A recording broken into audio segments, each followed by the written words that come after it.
नमस्कार स्टूडेंट्स, आज की वीडियो में हम सिंप्लेक्स मेथड पर ही एक क्वेश्चन और सॉल्व करेंगे भाई। जैसे कि हमने पिछले वीडियो में सिंप्लेक्स मेथड सॉल्व किया था, तो एक प्रॉब्लम और लेते हैं हम सिंप्लेक्स मेथड पर जो कि मिनिमाइज टाइप की है। पिछली वीडियो में हमने मैक्सिमाइज टाइप के लिए सॉल्व किया था, तो इसके दो मेथड है सॉल्व करने के लिए। मैं आपको दोनों बता देता हूँ। जैसे कि आप इसको मैक्सिमाइज में कन्वर्ट कर सकते हैं। आप माइनस कॉमन ले लें केवल इसमें से, क्या बन जाएगा ये -2x1 + 3x2 - 6x3, तो मैक्सिमाइज जेड बन जाएगा। ठीक है, जेड की बजाय जेड डैश बोल सकते हैं, ज़्यादा से ज़्यादा कोई बड़ी बात नहीं। बाकी इनमें कोई चेंज नहीं होगा। ठीक है, हाँ इसमें ये तो चेंज होना ही है भाई, ये लेस देन इक्वल टू, ये लेस देन, तो इसमें से एक माइनस कॉमन ले लेंगे तो ये भी लेस देन इक्वल टू। तो आप सिमिलरली कर सकते हैं। बिल्कुल पीछे जो वीडियो में क्या था, पिछले केस था जो हमारा पिछला केस क्या था मैक्सिमाइज का, उसी तरह से फिर ये कन्वर्ट हो जाएगी। फिर आपने वैसे ही करना है। नहीं तो मैं इसके लिए एक थोड़ा सा चेंज होगा, वो मैं अलग से बता देता हूँ। आप देखिए, कोई भी समस्या हो तो बताना। और इस वीडियो को करने के बाद आपका सिंप्लेक्स मेथड मेरी तरफ से कंप्लीट हो जाएगा। फिर हम बिग एम मेथड और टू फेज मेथड पर भी बात करेंगे। तो चैनल को सब्सक्राइब जरूर करना और वीडियो को लाइक करना। ध्यान से समझना, समझ में आएगा, नो प्रॉब्लम। देखिए भाई, तो हम इसको सिंप्लेक्स मेथड से ही सोल्व करेंगे, तो ध्यान से समझिए। तो सिंप्लेक्स मेथड से सॉल्व करने के लिए हम इसको स्टैंडर्ड फॉर्म में ले आएंगे। पहले क्या है स्टैंडर्ड फॉर्म, आपको पता है, minimize Z 2x1 - 3x2 + 6x3। Subject to constraint में हम क्या करते हैं, सिलेक्ट वेरिएबल ऐड करते हैं इक्वलिटी लाने के लिए। x1 x2 + 2x3 प्लस कोई सिलेक्ट वेरिएबल s1 = 7। सिमिलरली दूसरे में 2x1 + 4x2,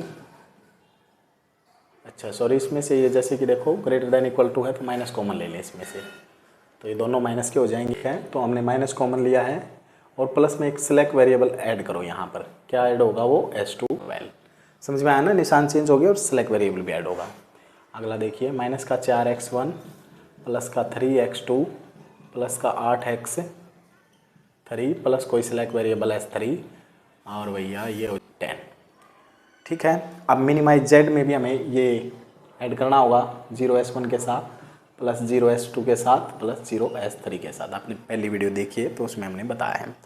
ये इसकी स्टैंडर्ड फॉर्म है। ठीक है, अब यहाँ से मैंने बताया था कि आप क्या कर सकते हैं, इसमें माइनस कॉमन ले सकते हैं, मैक्सिमाइज में वो कर सकते हैं, नो प्रॉब्लम। लेकिन हम इसको अलग से करवा देते हैं, थोड़ा सी चेंज है, नो प्रॉब्लम। और आप में 3 सेलेक्ट वेरिएबल का भी एक सवाल हो जाएगा हमारी तरफ से। ठीक है, तो आप ध्यान से समझिए। अब देखिए, इनिशियल सिंप्लेक्स टेबल बनाएंगे इसकी।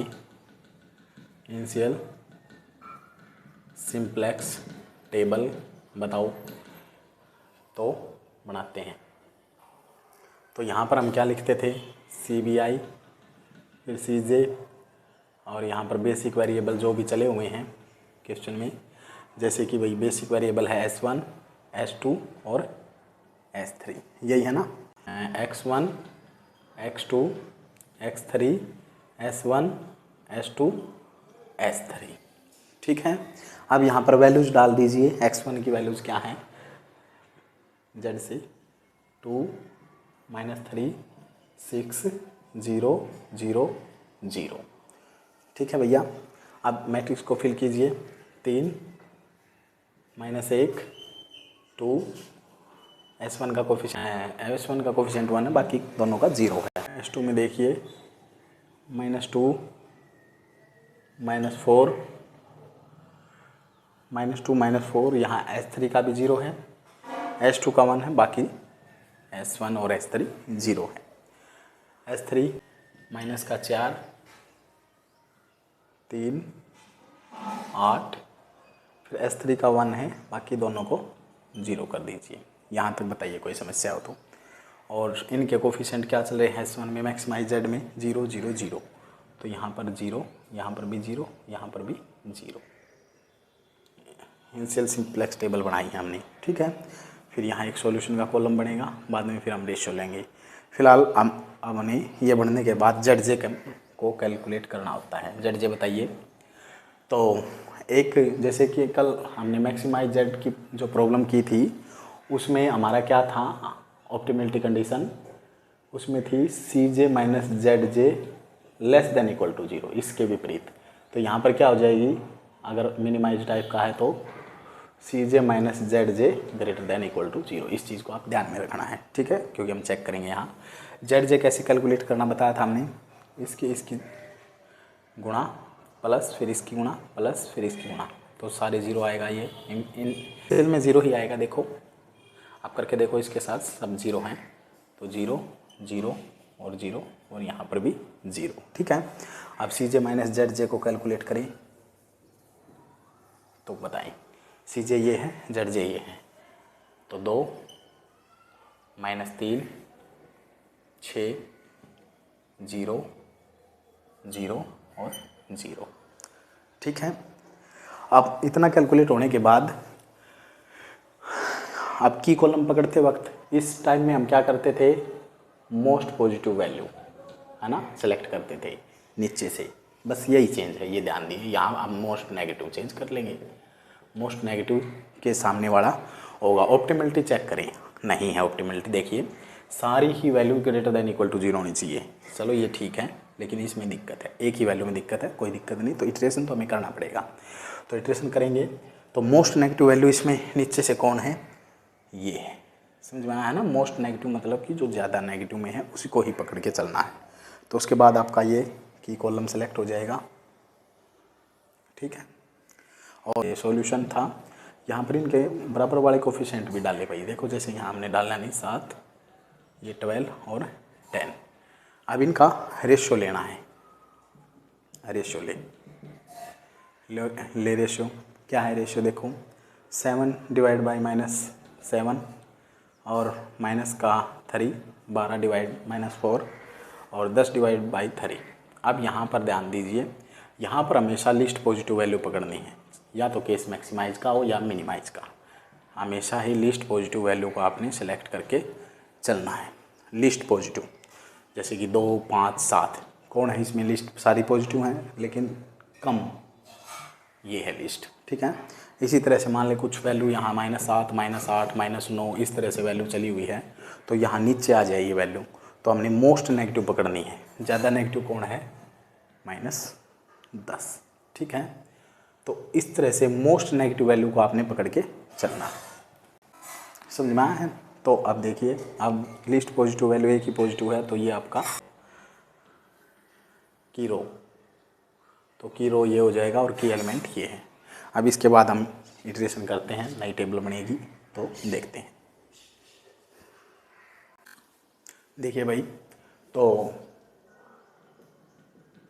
इटरेशन 1, तो एक बात और ध्यान दीजिए, ये आपको पता है कि की कॉलम ये है, की रो ये है, ये की एलिमेंट है।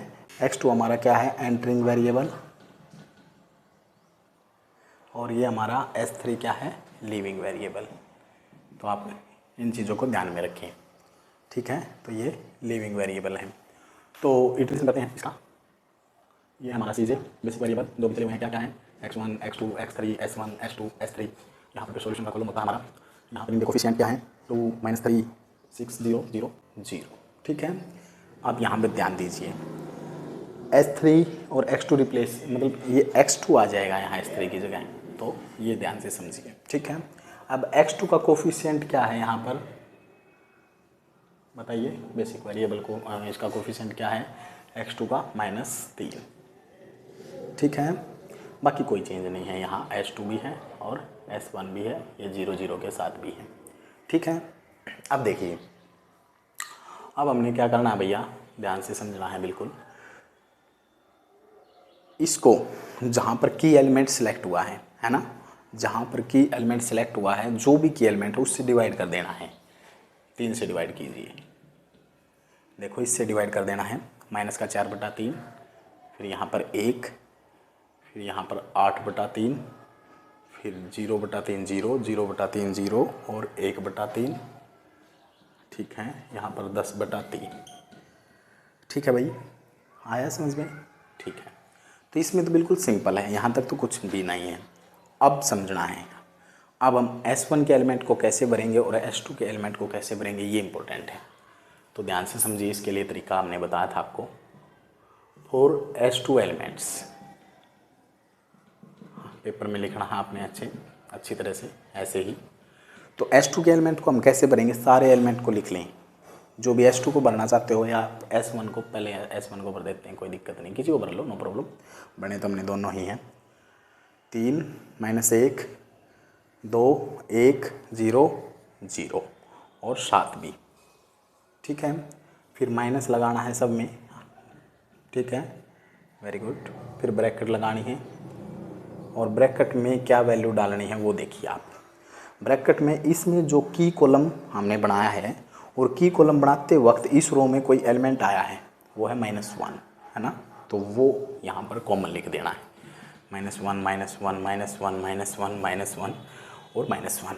अब मल्टीप्लाई, ध्यान दीजिए, मल्टीप्लाई हमेशा किससे करना है, इससे करना है जो आपने डिवाइड कर दी, की एलिमेंट से डिवाइड करने के बाद आपका बना है ना ये एंटरिंग वेरिएबल आया है।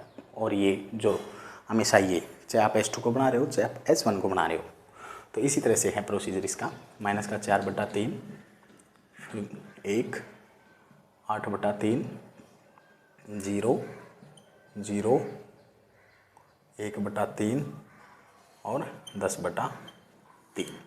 अब इनको कैलकुलेट करें, आपका आंसर आ जाएगा। कैसे, 3, और ये देखो प्लस का 4/3, ये +4/3 हो जाएगा, और फिर -4/3, तो 9 3 3 9, और 9 में से 4 गया 5/3। तो हम S1 को बना रहे हैं, तो आप ध्यान रखें S1 के ही सामने लिखेंगे इसको, 5/3। अगला देखिए -1, ये -1 पहले है और ये -1 है, तो वो हो जाएगा +1, तो ये आ जाएगा 0, ठीक है। फिर अगला देखें -8/3, तो 2, और ये -8/3 +8/3, है ना, तो 3 दूनी 6, 6 और 8 14/3। फिर आगे देखें, ये 0, तो यहाँ पर 1 आ जाएगा, ये भी 0, तो ये 0, ये माइनस का 1/3, तो प्लस का 1/3, ये माइनस का 10/3 और प्लस का 10/3। तो सोल्व कीजिए इसको, 3 × 7 21, 21 और 10 31/3। तो इनको फिल करें, 14/3 तक हमने भर दिया था यहाँ तक, तो फिर उसके बाद 1 0 1/3 और 31/3। बताइए यहाँ तक समझ में आया है आपको। तो S2 के एलिमेंट हमने फिलअप कैसे करें हैं, इसका तरीका समझ में आना चाहिए। अब हमें S2 के एलिमेंट भरने के लिए इसको इरेज करना पड़ेगा, ठीक है, तो यहाँ तक नोट कीजिए। अब चेंजेस देखिए भाई क्या हो गए, यहाँ S1 के एलिमेंट हमने फिल किए हैं, तो S2 के एलिमेंट अब हमने फिल करने हैं। तो देखो ये जो के एलिमेंट से भाग देने के बाद जो हमारी न्यू रो बढ़ती है, इसका तो सीधा ही फार्मूला था, आपको बताया था मैंने, क्या था, ओल्ड वैल्यू बटे के एलिमेंट, ठीक है, वो कोई बड़ी बात नहीं, ओल्ड वैल्यू डिवाइड बाई के एलिमेंट, वो हमने कर दिया था। तो ज़्यादा फार्मूले के चक्कर में कुछ नहीं है, आप ये समझो कभी भी पजल नहीं होंगे। फिर देखिए आप, अब S2 के एलिमेंट बढ़ाने हैं। जब S1 के बढ़ा रहे थे तो S1 के हमने ओल्ड एलिमेंट लिखे थे, अब यहाँ पर S2 के ओल्ड एलिमेंट लिखी, -2 -4 S2 0 0 1 0 और 12, ठीक है, हमने फिल कर दिए। अब आगे देखिए, यहाँ पर एलिमेंट कौन होंगे, ये तो कॉमन है बिल्कुल, ये नहीं चेंज होंगे। अगर कल S4 भी होता और उसको बनाना होता तो ये चेंज नहीं होंगे कभी, फिर S4 के ओल्ड एलिमेंट। और फिर देखिए यहाँ पर क्या है, जैसे कि S2 के लिए बना रहे हैं, तो S2 में हमने की कॉलम पकड़ा था, और की कॉलम पकड़ते वक्त हमारा उसमें एक एलिमेंट सेलेक्ट हुआ था -4, उसी में, ठीक है, तो वो लिख देना है यहाँ पर, -4 फिक्स रहेगा बिल्कुल सभी में। बताइए, ठीक है, अब आगे कीजिए इसको सोल्व, अब तो कोई दिक्कत ही नहीं है। तो सोल्व करते हैं, प्लस -2 और ये 16/3 प्लस का, और माइनस का 16/3, तो 3 दूनी 6, तो माइनस का 22/3, ठीक है, सिंपल कैलकुलेशन करना यहाँ पे, -4 तो ये +4 तो ये 0 आ जाएगा, ये सोल्व करिए, और ये माइनस का 32/3 तो प्लस का 32/3। अगला देखें, ये 0 तो फिर ये 0 आएगा, ये भी 0 और फिर -0 1 आएगा, ये माइनस का 4/3 तो प्लस का 4/3, और फिर आगे देखिए भाई कुछ कर तो रहा नहीं, तो माइनस का 40/3 तो वो हो जाएगा प्लस का 40/3, एलिमेंट में फिल कर दिए हैं, तो बढ़ दिया 36 36 और 40 देखो कितना होता है, 6 और 7 76/3, यहाँ तक बताएं, ध्यान से कैलकुलेट करें, 40/3, और ठीक है, यहाँ तक हमने एलिमेंट भर दिए हैं, नो प्रॉब्लम। अब हम इसको भी रेज करते हैं, यहाँ तक बताइए। आप की एलिमेंट, की कॉलम, की रो कैसे पकड़ेंगे इसमें वो आपको पता है। जेड जे और सी जे माइनस जेड जे कैलकुलेट करेंगे, तो ध्यान दीजिए यहाँ तक। तो जेड जे को कैलकुलेट करें, जेड जे का फार्मूला आपको पता होना चाहिए। इसकी मल्टीप्लाई 0 प्लस फिर ये भी 0, फिर इसकी होगी मल्टीप्लाई, और इसकी मल्टीप्लाई करेंगे तो देखो माइनस, आप करके देख लेना भाई, गलत मत कर देना। माइनस का 4 और तो ये 3 कट जाएगा, तो ये प्लस का 4 आएगा। ठीक है, फिर आगे देखें, माइनस का 3 आएगा। ठीक है, हाँ देखो 0 0 माइनस 3, फिर आगे देखिए 0 0, और फिर यहाँ पर देखिए, यहाँ पर क्या है 8/3 है, आप सिंपल कैलकुलेशन है -8 आएगा। ठीक है, फिर आगे देखिए ये 2 तो 0 ही होनी है, तो सीधा इसके साथ कर ले, तो यहाँ पर 0, फिर 0 0, और ये भी 0, इसके साथ करो, बाकी तो 0 ही होने हैं, तो ये आ जाएगा -1। यहाँ तक बताइए। फिर सी जे माइनस जेड जे ले, सी जे माइनस जेड जे कैसे, 2 - 4 -2, -3 + 3 0, 6 + 8 14, 0 - 0 0, और 0 - 1 + 1। बताइए। यहाँ तक काम होने के बाद अब हमने मोस्ट नेगेटिव वैल्यू, क्योंकि हम मिनिमाइज टाइप की प्रॉब्लम कर रहे हैं, तो मोस्ट नेगेटिव वैल्यू तो यही है ना, क्योंकि नेगेटिव और तो है ही नहीं। ऑप्टिमिलिटी चेक करें एक बार आप, नहीं है ना ऑप्टिमिलिटी भैया, तो >= होनी चाहिए सारे सी जे माइनस जेड जे, ये ठीक है। यहाँ भी एक वैल्यू में गड़बड़ है, तो एक इटरेशन और करना पड़ेगा, तो उसके लिए हमें की कॉलम पकड़ना पड़ेगा, तो ये की कॉलम है। ठीक है, अब यहाँ से हमेशा लीस्ट पॉजिटिव ही लेना है, क्लियर है आपका, चाहे मैक्सिमाइज हो चाहे मिनिमाइज, चेंज केवल यहाँ है। ठीक है, तो देखिए आप, अब लीस्ट पॉजिटिव कौन है इनमें, तो लीस्ट पॉजिटिव इनमें से नहीं लेना, एक बार आप थोड़ा सा ध्यान रिमेंबर करें, रेशियो लेना होता है एक बार, ठीक है ना भैया, हाँ ऐसे बिल्कुल ध्यान देना है सब बातों पर। तो रेशियो ले, रेशियो किसके साथ लेते हैं, तो की कॉलम में एलिमेंट आए उनके साथ, 31/3, तो इसको डिवाइड करेंगे तो 3/5, 3 से 3 तो 31/5। अगला देखिए 76/3, कैलकुलेट करें 11 और 38, यह आ जाएगा माइनस का, इसको थोड़ा सा और कर लें, 38/11 माइनस के साथ, और ये देखिए फिर 10/3 और इसकी 3/-4, 3 से 3 तो ये आ जाएगा 2 पंजे और 2 दूनी, माइनस का 5/2। तो लीस्ट पॉजिटिव एक ही पॉजिटिव है ना, ये तो नेगेटिव है, तो ये इसके सामने जो भी है वो हमारा क्या हो जाएगा, की रो हो जाएगा। और की एलिमेंट कौन है, फिर इनका इंटरसेक्शन कहाँ बना है, ये बना है। लिविंग वेरिएबल ये है, ये लिविंग वेरिएबल है, ये एंटरिंग वेरिएबल है। बताइए, अगर इतना समझ में आया है तो आप इटरेशन कर देंगे, एक टेबल और बनेगी। ठीक है, तो ऐसे ही करते जाना है, नो प्रॉब्लम, कोई भी समस्या नहीं आएगी। तो ये लास्ट सवाल होगा हमारा सिंपलेक्स का, इसके बाद हम आगे बढ़ेंगे। ठीक है, तो अब देखिए हम न्यू टेबल बनाते हैं, तो उसके लिए देखिए आप यहीं बना देते हैं हम। तो क्या हुआ, सी जे बेसिक वेरिएबल, क्या क्या बेसिक वेरिएबल बताइए, इनके कोफिशिएंट ये है x1 x2 x3 s1 s2 s3। ठीक है, फिर आगे देखिए यहाँ पर क्या था, ध्यान रखिए, यहाँ पे ध्यान रखें आप, कौन है entering variable, x1, x1 entering variable है, तो और s1 लिविंग वेरिएबल है, तो यहाँ पर x1 आएगा, और x1 का कोफिशिएंट वहाँ क्या है, 2 है। इन चीज़ों का ध्यान देना है। अब देखिए यहाँ पर क्या है, s2 हमारा सेम है, ठीक है, तो उसका तो कोफिशिएंट 0 ही रहेगा, x2 आया था यहाँ पर, वो -3 है।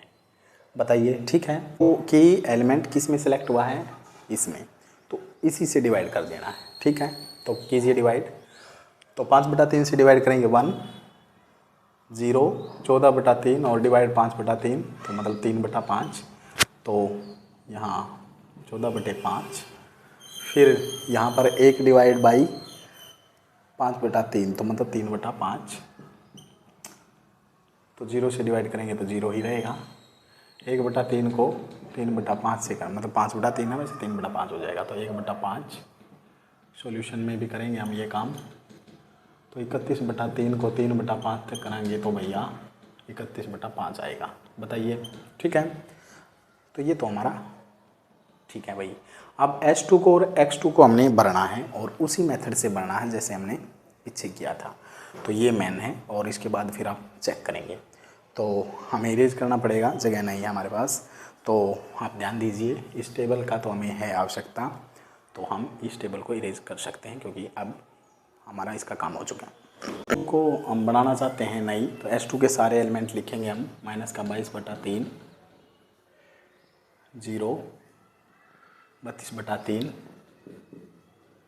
0, 1, 4/3 और यहाँ पर लिख देते हैं 76/3। ठीक है, हम इनको बनाना चाहते हैं तो रेशियो का है, इसमें कुछ नहीं करना है। तो फिर माइनस का निशान लगाएंगे और ब्रैकेट, माइनस का निशान ब्रैकेट, माइनस का निशान ब्रैकेट, माइनस का निशान ब्रैकेट। और क्या करना है, अब H2 को बना रहे हैं। H2 में की कॉलम पकड़ते वक्त एक एलिमेंट सेलेक्ट हुआ है, ये इसी में, तो ये है 22/3। ये कॉमन रखना है सब में। 22/3, -22/3, -22/3 और -22/3, ये भी -22/3। सिमिलरली सभी जगह सेम आएगा, है ना। और फिर अब देखिए मल्टीप्लाई में वही सेम तरीका है, कोई दिक्कत नहीं है, आप खुद भी कर सकते हैं इससे आगे। तो मल्टीप्लाई में क्या है फिर बताइए। मल्टीप्लाई में आपने हमेशा और हमेशा ये करनी है जो कि एलिमेंट से भाग देने के बाद बढ़ती है हमारी। क्या है ये, 1, 0, 14/5, 3/5 और 0 और फिर क्या है 1/5 और 31/5। ठीक है, यहाँ तक देखिए। अब इसको कैलकुलेट कर देना, आपका आंसर आ जाएगा। तो देखिए भाई, अब हमने समय को बचाने के लिए, ठीक है, ताकि समय बचे, वीडियो ज़्यादा लंबी ना जाए, तो हमने कैलकुलेशन आप कर सकते हैं। ठीक है, ये बेसिक काम है। तो इसमें जो हम समझाना चाहते थे इस मेथड में वो हम समझा चुके। तो इसको सोल्व करेंगे आप तो ये एलिमेंट आएंगे। ठीक है, आप कर सकते हैं, कोई दिक्कत नहीं। देखिए ये -22 + 22/0, ये फिर 0, तो इस तरह से सारे एलिमेंट बढ़ते जाएंगे ये। ठीक है, और सिमिलरली तीसरा भी हमने किया है। कैसे, तीसरे में क्या चेंज होगा, जैसे कि आप S1 को बनाना चाहते हैं, हमारी कौन कौन सी नई बनी थी, ये नई बन चुकी थी ये। अब इसको बनाएंगे, तो इसको बनाने के लिए कोई दिक्कत नहीं है, जिसको भी आप बनाना चाहते हैं उसके सारे एलिमेंट को ओरिजेंटल लिखे। ठीक है, जैसे आप इसको बनाएंगे अब, है ना, तो कोई दिक्कत भी नहीं है। इसको बनाएंगे तो सारे एलिमेंट को ओरिजेंटल लिखें और फिर मल्टीप्लाई में क्या करेंगे, इसी का ये जो की एलिमेंट है ये सेलेक्ट हो जाएगा। आप इसको बनाना चाहते हैं, जो भी आपकी मतलब बकाया है, इसको बनाना चाहते हैं तो -4/3 कांस्टेंट रखें और फिर मल्टीप्लाई में क्या करना है, हमेशा इसी को करना है जो कि एलिमेंट से भाग, तो वो कर सकते हैं आप। तो ये करने के बाद ये सारा वही प्रोसीजर है जो हम बता के आए हैं, बस कैलकुलेशन का खेल है। ZJ को कैलकुलेट करें कैसे, इसकी मल्टीप्लाई प्लस इसकी मल्टीप्लाई प्लस इसकी, जो भी आंसर आए वो 2 आएगा। जैसे देखो 2, ये 0, तो ये 0, तो 2 ही आएगा। तो सिमिलरली आप सब में करें तो ये आएगा। फिर CJ - ZJ को कैलकुलेट करें, तो आप कैलकुलेट करेंगे कैसे है, मतलब CJ जो भी ये वैल्यू है, CJ ये वैल्यू डाल लेना, कोई दिक्कत नहीं है। 2 - 3 6, तो आप ऐसे डाल लेंगे और इसके बाद CJ - ZJ को कैलकुलेट करेंगे तो ये आएगा। अब आप ऑप्टिमिलिटी चेक करें इसके लिए, तो सारे CJ - ZJ greater than equal to 0 होने चाहिए मिनिमाइज के लिए, जो कि है ना सभी, देखो कोई भी नेगेटिव में नहीं है। तो ऑप्टिमिलिटी हमारी रीच हो चुकी, मतलब सॉल्यूशन हमारा आ चुका। ठीक है, और सॉल्यूशन क्या आया है, -112/5। अब यहाँ क्या है हमारा, X2 क्या है और X3 क्या है ये बताओ। तो सॉल्यूशन के कॉलम में जाओ आप। X1 हमारा 31/5 है, ठीक है, और X2 हमारा 58/5 है। X2 58/5 है। X3 हमारा रिप्लेस नहीं हुआ तो उसका मतलब वो 0 रहा होगा। बताओ, ठीक है, सॉल्यूशन लिखना है और ये हमारा मिनिमाइज Z की वैल्यू है। ग्राफिकल से करके देख लेना, यही आएगी। और दूसरी बात, अगर आप छोटी क्लास में क्या बोलते थे उसको, रीचेक या फिर उत्तर की पड़ताल करना चाहते हैं, तो उसमें क्या करेंगे हम, ये जो वैल्यूज़ आई हैं आप इसमें पुट करके देखें। पुट करें, मतलब X1 2 × 31/5 -3 × 58/5 + 6 × 0, तो उसको कैलकुलेट करना, -112/5 आएगा। नहीं आए तो आप कमेंट में बता देना। और अगर आपको वीडियो पसंद आई है तो लाइक करें, चैनल को सब्सक्राइब करें और वीडियो को अपने दोस्तों के साथ शेयर भी करें। और कोई समस्या है, कोई कमी है तो आप ज़रूर हमें बताएं, हम ज़रूर भविष्य में उसमें सुधार करेंगे। और कैसा आपको समझ में आ रहा है या नहीं आ रहा है ये ज़रूर बताएं भाई, ठीक है। आपका फीडबैक हमारे लिए बहुत ज़रूरी है। तो पढ़ते रहें, स्वस्थ रहें। जय हिंद, जय भारत, वंदे मातरम।